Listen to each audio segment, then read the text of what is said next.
This government doesn't care about you, it cares about itself. That's why they won't tell us why Brittany Higgins got a reported $3 million of your money. She was used by Labor to help bring down the Morrison government. It's a tidy payoff. Last night, remember, I spoke to Nick Cater about the economic folly of Labor's rejection of the use of uranium and therefore nuclear energy to help solve our energy crisis. I repeat, we cannot power this nation on renewable energy, ever. Well, now we find that a discussion paper on Labor's future gas strategy, released yesterday, is calling for more supply and greater investment in new development, gas exploration. I beg your pardon?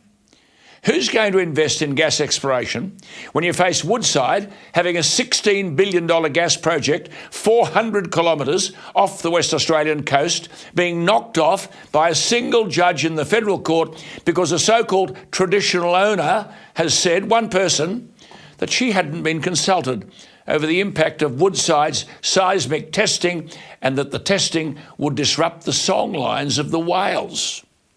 So an Aboriginal Australian knows something apparently about the song lines of whales 400 kilometres off the coast of WA, and a $16 billion gas project is knocked on the head because a federal court judge found in favour of a traditional owner. By the way, how you get to be a traditional owner of the seas 400 kilometres off the coast, as a mild man would say, I'm buggered if I know. But a Labor discussion paper says we must have greater investment. Why would anyone invest in this environment? Santos had its multi-billion-dollar proposal, gas proposal, knocked off by a full federal court because Santos failed to consult one Tiwi Islander.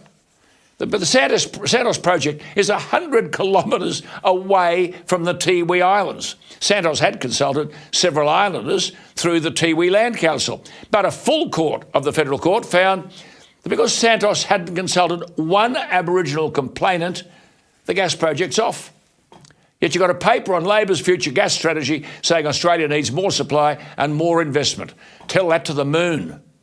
Then you've got this industrial relations fiasco, which I've referred to many times, 284 pieces of legislation, 521 pages of explanatory memoranda. Common sense will tell you this will smash productivity, smash jobs, and smash investment. And now employers have gone further to say the legislation will prove unworkable. There is a Senate inquiry into this stuff. Labor wanted to ram it through the Parliament, when I can guarantee no one has read almost 800 pages of this nonsense, all being driven by the trade unions. Fortunately, the Senate objected, and the issue is now the subject of a Senate inquiry. But this stuff is not even worth debate. As with The Voice and with energy on industrial relations, mark my words, the government is playing with fire.